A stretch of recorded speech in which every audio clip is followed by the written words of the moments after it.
Mi hermana se mudó a mi casa para sanar un corazón roto. Acabó robándome a mi esposo y quedando embarazada de él. La puerta del baño estaba entreabierta. Escuché el llanto ahogado de mi hermana Laura y me detuve, preocupada.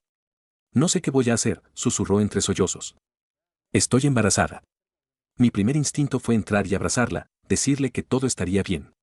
Pero entonces, la sombra de mi esposo, Marcos, se proyectó en el pasillo. Entró al baño sin verme, su voz una mezcla de pánico y complicidad. ¿Estás segura de cuánto tiempo estamos hablando? Estamos. Esa simple palabra, ese plural devastador, no fue un cuchillo en mi espalda. Fue la demolición de cada pilar que sostenía mi mundo. En el jardín de mi familia, mi hermana Laura era la orquídea exótica y yo era la hiedra resistente. Ella era la que necesitaba cuidados especiales, admiración constante y la cantidad justa de sol. Yo era la que crecía en cualquier condición, la que se aferraba a las paredes y mantenía la estructura en pie, a menudo sin que nadie se diera cuenta.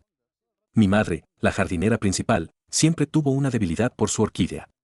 Laura es tan sensible, tan llena de potencial, solía decir. De mí, decía, Ana es tan responsable.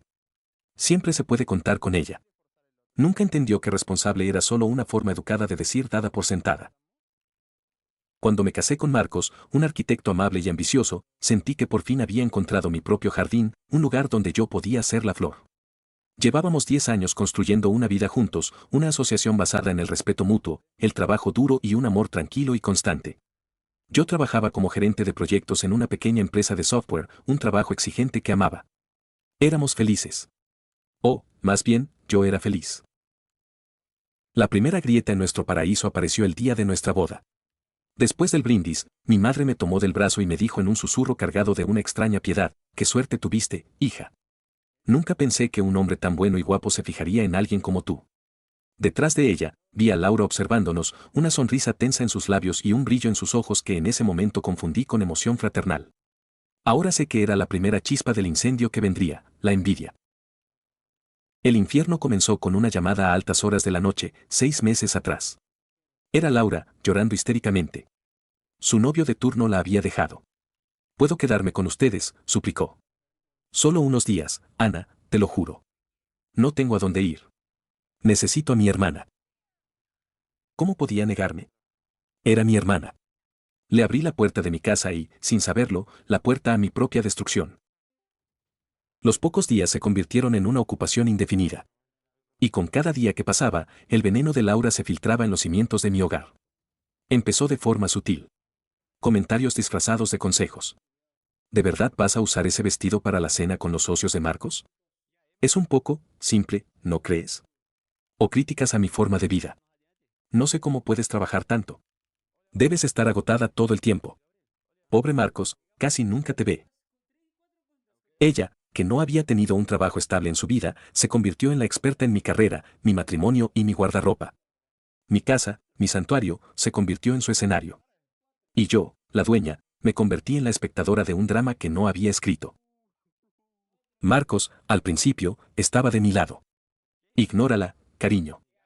Está dolida. Pero la influencia de Laura era como la erosión del agua sobre la roca, lenta, constante e inevitable. Empezó a pasar más tiempo con ella. Él, que llegaba a casa y me buscaba para contarme su día, ahora la buscaba a ella. Se sentaban en la cocina a hablar durante horas, riendo de chistes que yo no entendía, compartiendo secretos con la mirada. Cuando intenté hablar con él, se puso a la defensiva. Por Dios, Ana, solo intento ser amable. Tu hermana está pasando por un momento difícil, ¿no puedes tener un poco de compasión? Ayúdala a sentirse incluida. Incluida, Marcos, ella es la que me está excluyendo a mí en mi propia casa. Pero él no lo veía. O no quería verlo. Laura lo miraba con una adoración que yo, en mi supuesta madurez y responsabilidad, rara vez le mostraba. Lo elogiaba constantemente. Eres tan brillante, Marcos. Ana tiene tanta suerte de tenerte. Lo hacía sentir como un rey. Y él, un hombre bueno pero, como descubrí, terriblemente susceptible al halago, se dejó seducir por el culto que ella le había creado. Yo me convertí en la villana de la historia. La hermana fría y poco comprensiva. La esposa cansada y estresada que no apreciaba al marido maravilloso que tenía. Empecé a sentirme como una extraña en mi propio matrimonio, observando desde fuera cómo mi hermana y mi esposo construían un mundo íntimo del que yo no formaba parte. La noche que descubrí la verdad, el mundo se detuvo. El sonido de su llanto en el baño, la confesión de su embarazo, y luego la voz de Marcos, no de sorpresa, sino de preocupación compartida. ¿De cuánto tiempo estamos hablando? No había duda en su voz, solo la aceptación de una responsabilidad conjunta. Me quedé en el pasillo, con la mano sobre la boca para ahogar un grito. El dolor era físico, una presión en el pecho tan intensa que sentí que me asfixiaba. No era solo una infidelidad. Era una traición de proporciones bíblicas. Mi hermana y mi esposo. La orquídea y el jardinero. Y yo era la tierra arrasada que habían dejado atrás. Esperé en la sala, sentada en la oscuridad. El silencio de la casa era un zumbido en mis oídos. Cuando salieron del baño, encendí la lámpara. Sus rostros eran una mezcla de culpa y pánico al verme. Se quedaron helados, como dos criminales atrapados en la escena del crimen. No grité. No lloré. Mi voz, cuando hablé, era de una calma aterradora. El bebé que esperas, dije, mirando directamente a Laura. ¿Es de Marcos? El silencio fue mi respuesta. Marcos, el hombre que me había prometido lealtad eterna, no pudo sostenerme la mirada. Laura se cubrió el rostro, sus hombros sacudiéndose en un sollozo que ya no me provocaba ninguna compasión. Solo pasó una vez, gimió ella, la clásica y patética excusa. No, la corregí, mi voz cortando el aire. No pasó una vez. Lo que pasó fue que durante meses, has vivido bajo mi techo, has comido mi comida, y has estado seduciendo sistemáticamente a mi esposo mientras yo trabajaba para mantener esta casa. Lo que pasó fue el final de todo. Marcos dio un paso hacia mí, con las manos extendidas en un gesto suplicante. Ana, mi amor, fue un error terrible. Yo, no sé qué me pasó. El error fui yo, Marcos, lo interrumpí, y por primera vez lo vi retroceder ante la frialdad de mi tono. Mi error fue creer que tu amor era más fuerte que tu ego. Mi error fue pensar que la lealtad de mi hermana era más profunda que su envidia. Fue entonces cuando la verdadera naturaleza de Laura se reveló. La víctima desapareció y emergió la víbora. No te atrevas a culparme, gritó, su rostro contraído por la furia.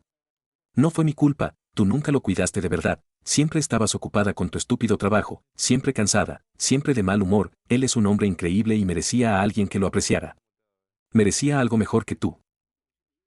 Sus palabras, diseñadas para destruirme, tuvieron el efecto contrario. En su veneno, encontré el antídoto. La niebla de dolor y confusión se disipó, reemplazada por una claridad cristalina. Vi la verdad, no me habían traicionado por un momento de debilidad. Lo habían hecho porque, en su retorcida lógica, sentían que tenían derecho a ello. Tienen 24 horas, dije, mi voz resonando con una autoridad que no sabía que tenía.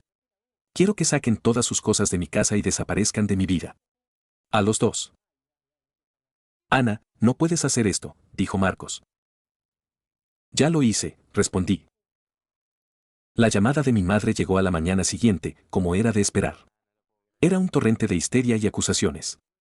¿Cómo puedes echar a tu propia hermana a la calle? Está embarazada, lleva al hijo de tu esposo, tienes que pensar en la familia, en el bebé, tienes que perdonarlos y apoyarlos.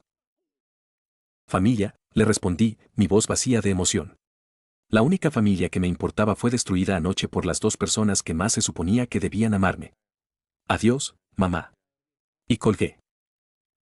Se fueron juntos esa misma tarde, una imagen grotesca de una nueva familia construida sobre las ruinas de la mía. No me despedí. Simplemente observé desde la ventana cómo metían sus cosas en el coche de Marcos y se alejaban, dejando atrás un silencio que, por primera vez en meses, se sentía como paz. Los siguientes 3 meses fueron un proceso de amputación y cauterización. Cambié la cerradura. Regalé todo lo que me recordaba a ellos. Me sumergí en el trabajo, en la terapia, en la reconstrucción de mi identidad más allá de ser la esposa de o la hermana de. Fue el periodo más doloroso y, a la vez, más liberador de mi vida. La llamada que lo cambió todo de nuevo no fue de ellos. Fue de un amigo en común. Ana, tienes que saberlo. Marco se hizo una prueba de paternidad prenatal. El bebé que espera Laura no es suyo. La noticia me golpeó con la fuerza de una ola. No sentí alivio. Sentí una náusea profunda. Laura no solo había destruido mi matrimonio, lo había hecho basándose en otra mentira. El hijo que esperaba era del novio que supuestamente la había dejado, la razón por la que había venido a mi casa en primer lugar. 2 semanas después, apareció en mi oficina. Estaba demacrada, con los ojos hinchados y el vientre prominente asomando bajo su abrigo. La arrogancia había desaparecido, reemplazada por una desesperación cruda. Marcos me dejó, dijo sin preámbulos. En cuanto supo que el bebé no era suyo, me echó. Dice que yo lo engañé, que lo manipulé. Dice que le arruiné la vida. La miré, sin sentir ni una pizca de la compasión que una vez me había definido. Bienvenida a mi mundo, respondí. Rompió en un llanto desgarrador. No tengo a dónde ir, Ana. Mamá no puede mantenerme. Estoy sola. Por favor, eres mi hermana. No, le dije, levantándome de mi silla, creando una barrera física y emocional entre nosotras.